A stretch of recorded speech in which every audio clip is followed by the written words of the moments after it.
Hello and a very warm welcome to Bharata First. You're watching Frank Talk with me, frankrausanpereira, and I have a very special guest with me on the program today. He is a career diplomat. He is a 1980 batch officer of the Indian Foreign Service, and he's had postings around the world. He's been India's ambassador to Germany, Indonesia, ASEAN, and even Ethiopia. He's also been the representative of India to the African Union and ambassador to the Republic of Djibouti as well. It's a pleasure to welcome on Frank Talk, Ambassador Gurjit Singh. Ambassador, lovely to have you here. Thank you, Frank. So, Ambassador, let's talk about your book, The Harambee Factor, India-Africa Economic and Development Partnership. I quite like the title. It's a Swahili title.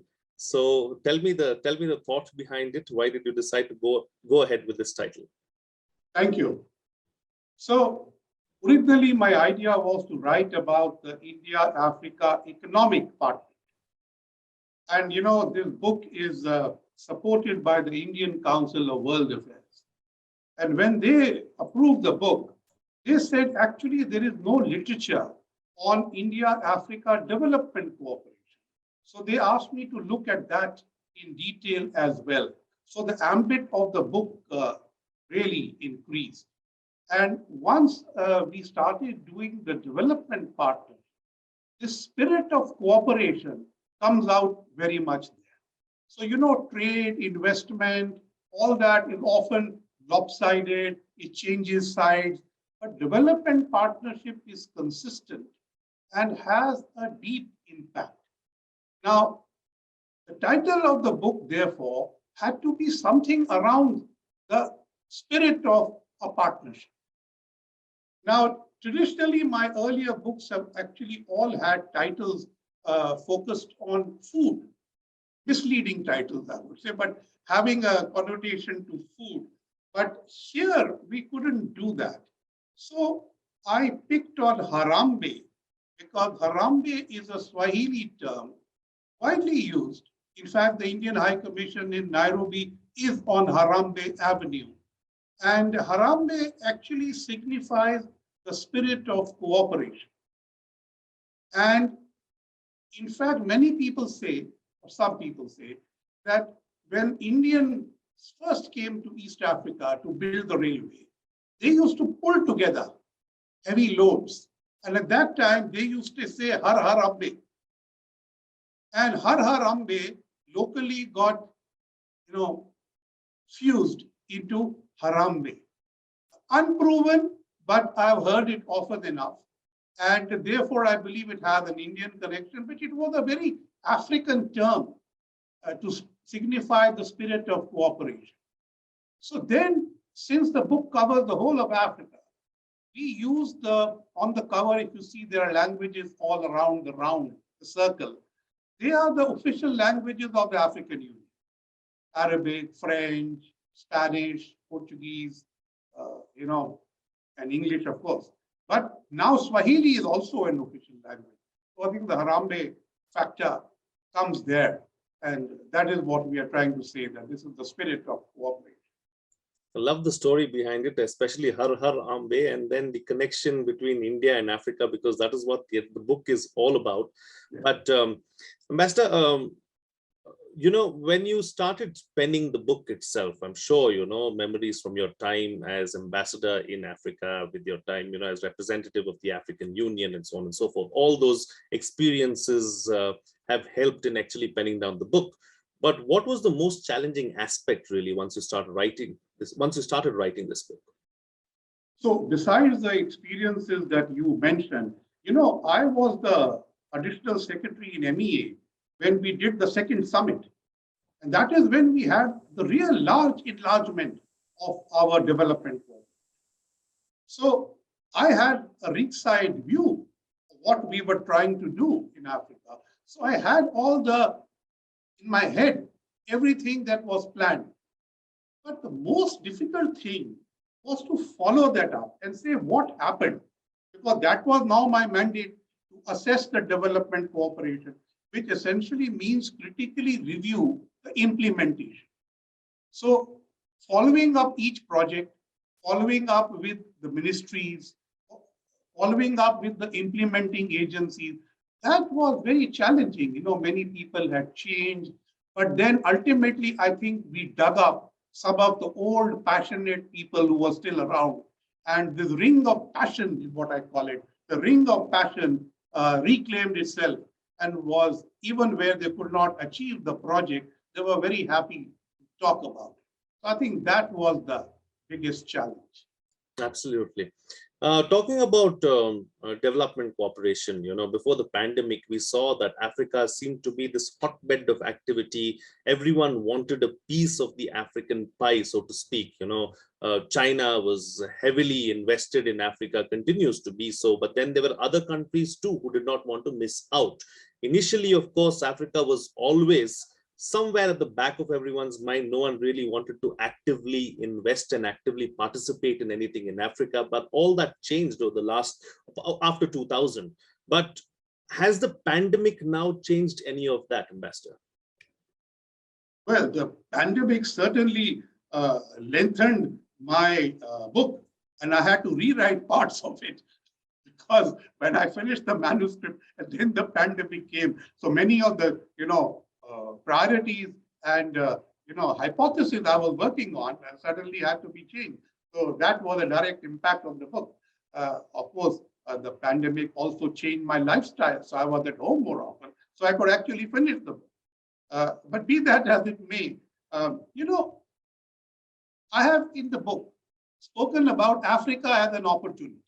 I think that's one of the first few chapters. And that tries to show that how the evolution of Africa from a hotbed of aid became a target of aid, of trade and investment. And in that, India was a leader. India is the third largest trading partner of us.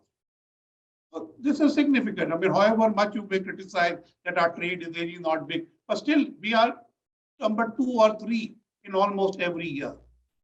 Secondly, Indian FDI is very underrated, and nobody is even clear how much we have. It would be anywhere between 50 to 100 billion, depending how you view it. So I've explained that in the book, that how there are different views of FDI, but how for the Africans, India's FDI is the most potent spirit of cooperation. So I think that in India, we don't really push investment, but in Africa, that is what is welcome. And I think that is something I have tried to cover in my book. And the third aspect of development partnership is, of course, the grants and the concessional credits. Now, you rightly said 2000. So from 2000 to 2020, there was a massive period where India's development partnership was highly visible in Africa. And, traditionally, our trade and FDI was with the English-speaking countries, mainly in Eastern, Southern, or somewhat in West Africa. But with the lines of credit, we are there in 41 countries with running Indian projects. And these are very often French-speaking countries. And I pointed out, could you ever have thought that Gabon or Central African Republic or Cameroon would have Indian projects? So this is happening. So we achieved that.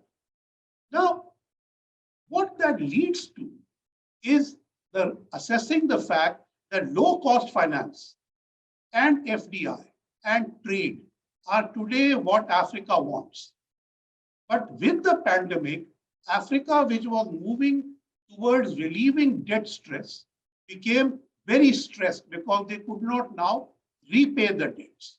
Now, once you don't repay the debts and you start having debt waivers, your investment rating goes down, which means that the attractiveness as an investment destination depreciates.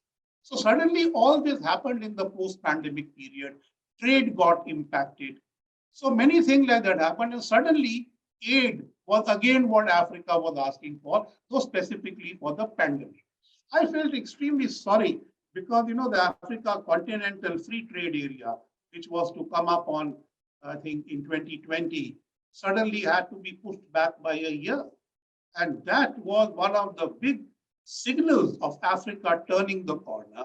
And finally, you had to do it within the pandemic. And I think that has created some bottlenecks, but I think the future is still rosier. It's good to hear that the future is rosier and these are just bottlenecks and nothing more, because the last thing that we would like to see is Africa go through another rough phase. So, how can these bottlenecks be cleared, Ambassador? How can India be of help? That is point number one. And an additional question to that is, we always speak about how there is goodwill as far as India is concerned with regards to the global community. Does that goodwill exist in Africa as well? To what extent can we leverage or use that goodwill?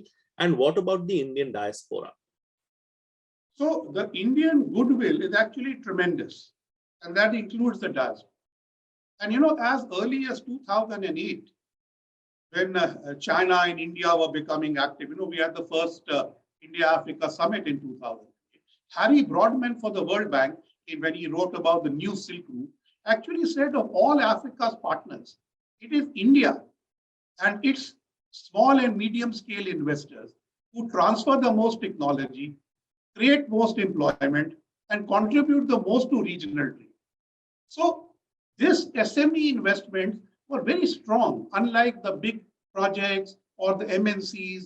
These were closer to home. And I think this was a victory Indian FDI had quite unchallenged. And if you even spoke formally to the African Union, I remember them saying, China does more, but India does better. I mean, that was the kind of approach. So I think the fact that India has the diaspora and has this model of investment, that I think is very well regarded in Africa.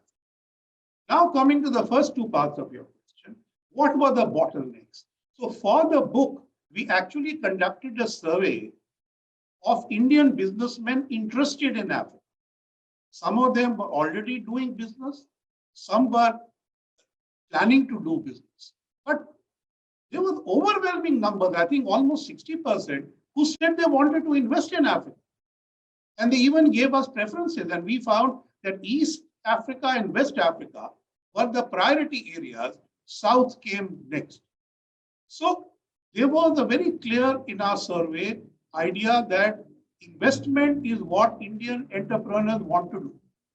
But they also listed out various problems that they face: the cost of local finance, inability of Indian banks to act on time, political risk, high cost of trade guarantees and investment guarantees, and things like that. So these are not easily solved. So in the book, I have made suggestions that instead of now pushing more money into projects, I mean, we have done already almost 100 grant projects in Africa. We should actually set up grant funds, which can be revolving, to support Indian business to get, trade finance, to get bank guarantees, to set up bankable consulting projects, like project preparation facilities. And when the project goes through, the company over 3 to 4 years can return the money to the fund. I think that will really support Indian entrepreneurs in a comprehensive way. This also means that we need to reorient ourselves from a debt-led approach to an FDI-led approach. And I have shown in my book that the lines of credit led to India moving into 41 countries. This is the biggest expanse of any partner of Africa, because Japan and everybody, they don't lend to LDCs and HIPC countries. We do. But we have achieved that spatial coverage. Now we need to move to good project coverage. What happens there is that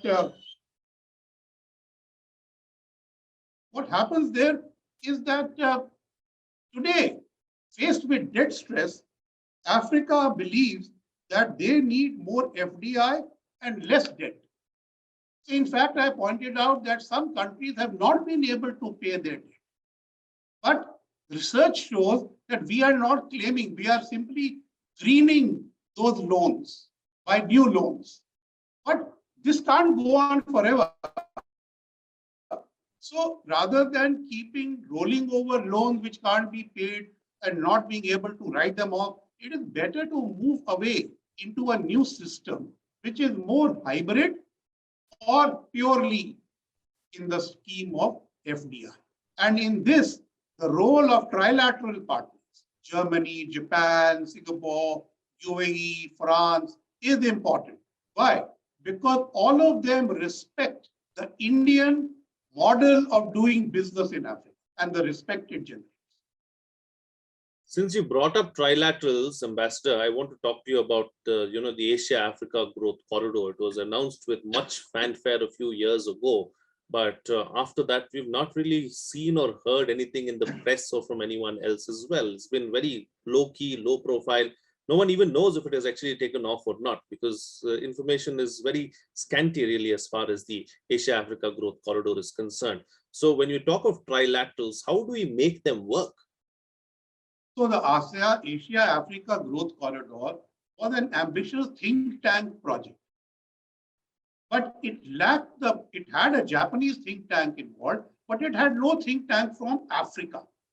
So it was again kind of a one-way street. It served a purpose in focusing attention at how Japan and India could work together in Africa. That it did. But I had pointed out that the procurement systems of India and Japan are so varied that you cannot do the same project by trying to source funding from both countries officially. So my suggestion was that we do this through business-to-business contracts and leave the G2G alone because they had pitfalls. So whatever projects were initially thought of at a G2G level ultimately didn't happen because of these contradictions. But where B2B is concerned, we have actually not given up. We are actually building. The problem is that for Japanese companies, for instance, to be working with Indian companies, they need familiarity in India and then take it to Africa. But that familiarity is not great. And too many Indian companies looked at Japan only as a financing option rather than as a partnership, which is what I have been trying to promote. So today I can tell you that there are many discussions going on to have Japanese, German, and other companies, Singaporean finance, to deal with projects in Africa, where the projects are African priorities, but Indian and Japanese companies look together to see in what proportion they should work and where the financing should come. It is an issue that Indian LOCs today are, which at one time were cheap, they have not changed their rate and today have become expensive. Whereas Japanese credit is actually very cheap, and so is European credit. So there is a preference to borrow from there. And Indian companies have better skills to do EPC projects. So I think that is where we are looking at. But meanwhile, I know that Japanese companies, for instance, have worked with diaspora companies in Africa and acquired stakes in them. And then they are expanding production facilities in India to export more to Africa using these new investments. So there is a tangential Asia-Africa growth corridor already happening. And we are now trying to do the same with the French and the Germans by entrusting their companies that you set up bigger manufacturing hubs under PLI in India and use them to export more to ASEAN and to Africa, which we have access to from here. Absolutely. Ambassador, building on that point and taking it forward, it's good to see this kind of B2B collaboration. It's good to see India and Indian companies and other companies, of course, working together to try and ensure that Africa develops and Africa gets the best out of what is available. Can this be a good alternative to the Chinese model? Can we take that on? Can we help Africa? Because everyone is concerned about the Chinese debt trap. But because there is such a big financial crunch that they have no other option, like you said, they're going through a tough time looking for aid. So they are forced into the hands of the Chinese. Could this be a good alternative? So, the Chinese debt trap has another problem. When they do these big projects, they don't build any local capacities. And that is the big, it is like a kind of a renewal program for Chinese industry by doing projects in Africa. So that is a major issue. Now, in Europe, there is this, I think, global gateway kind of a proposal. And I have been saying that India should link up with that and do projects there.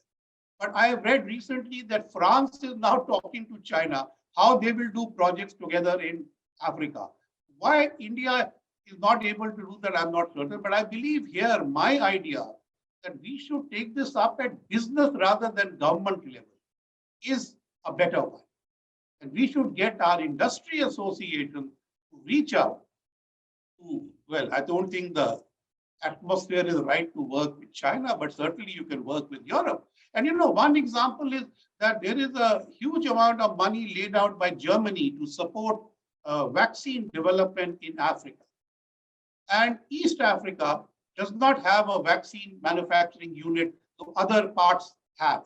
So why doesn't India work with Germany to set this up? After all, we have the vaccine capability. Germany is funding it. So like the Quad vaccine initiative for Southeast Asia, we can actually have an Indo-European vaccine initiative for Africa. I think that will be the kind of post-COVID issue that we can come up with. And please remember that such an investment into a COVID vaccine manufacturing is self-sustaining. It will pay for itself. So that is the kind of model we need to look. Absolutely. Ambassador, I'm going to go back to a point that you're making earlier in the program. You're talking about how we are looking at East Africa, and West Africa, and then finally looking at South Africa. So this is a big change, isn't it, with the way how India looks at Africa now? Because at least a few years ago, Africa was equal to South Africa and nothing else.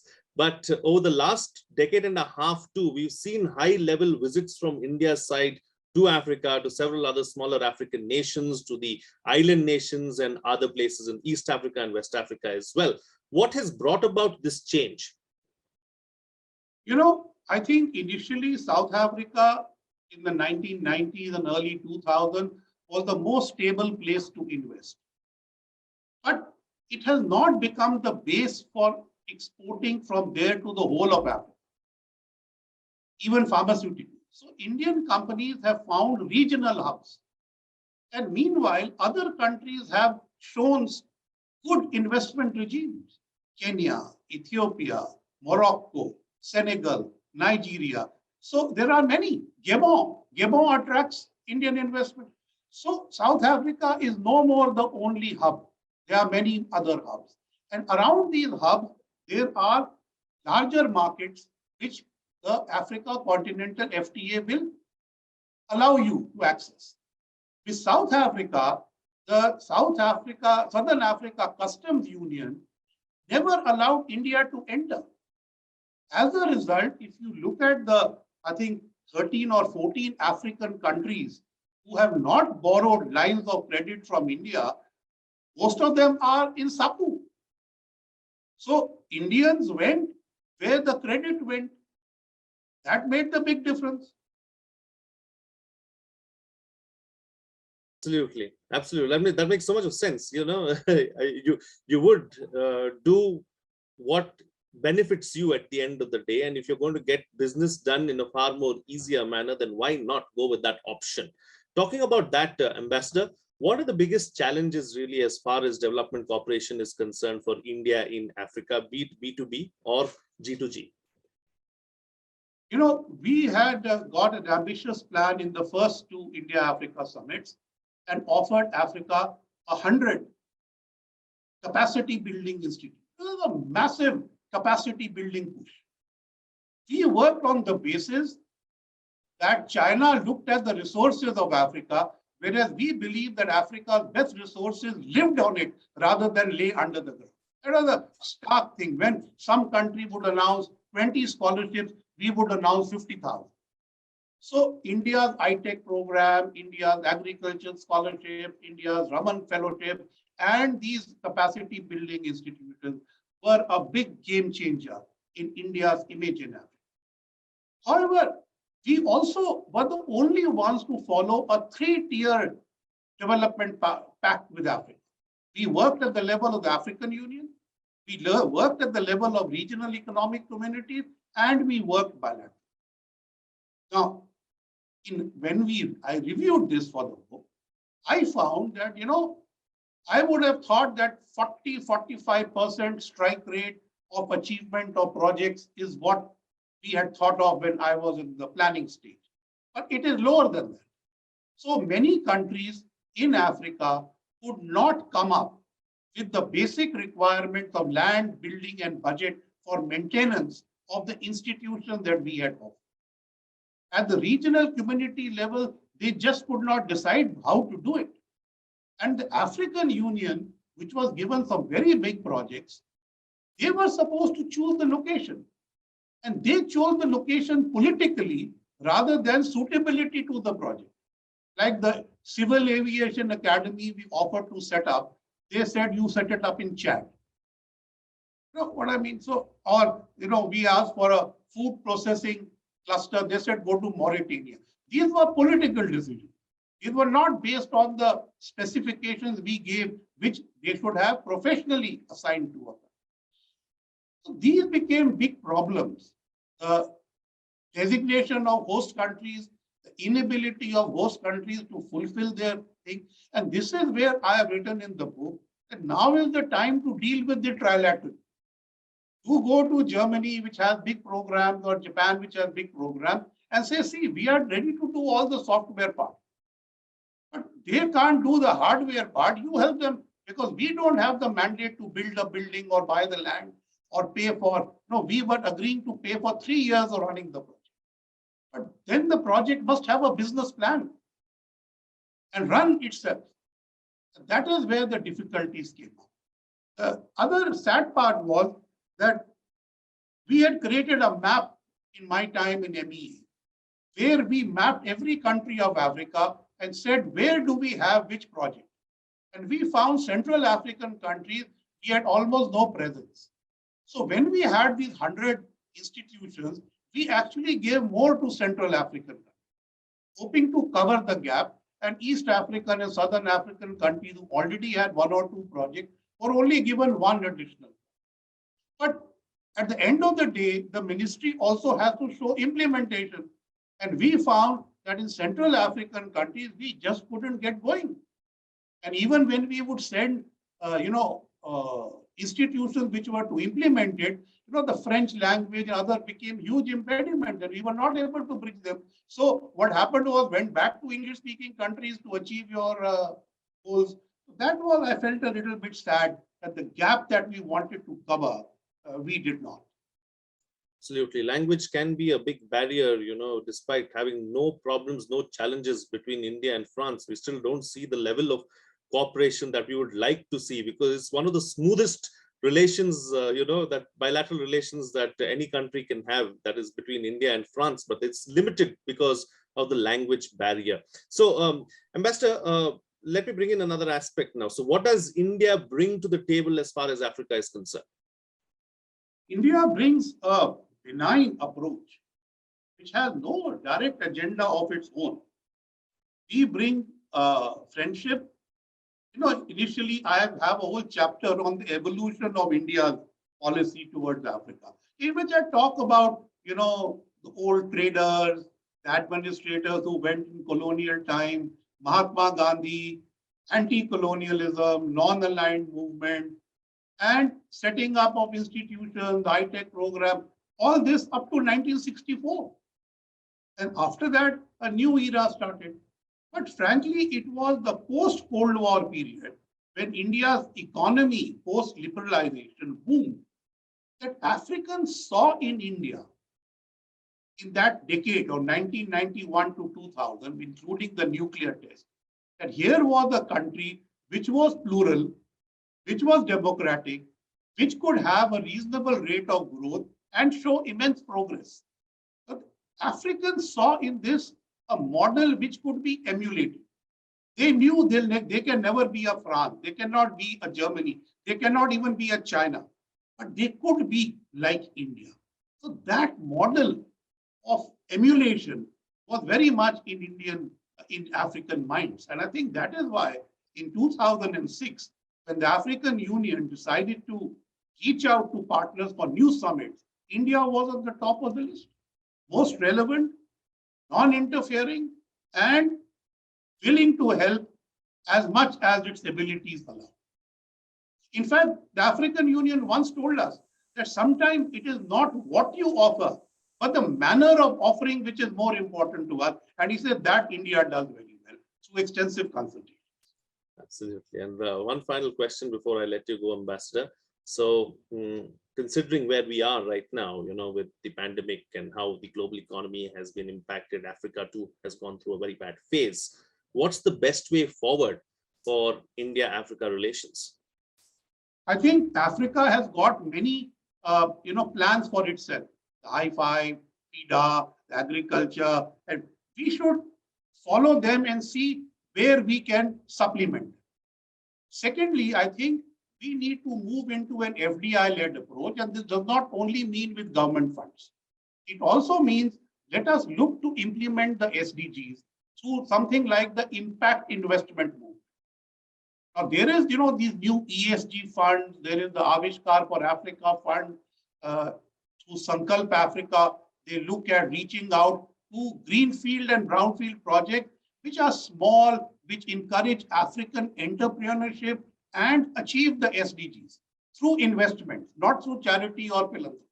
I think that is something that we should continue to support and expand. Secondly, we have done a lot in the civil society space, particularly to empower people at the grassroots, particularly women. I think we need to do this more with children. SDG 8.7, this is often ignored.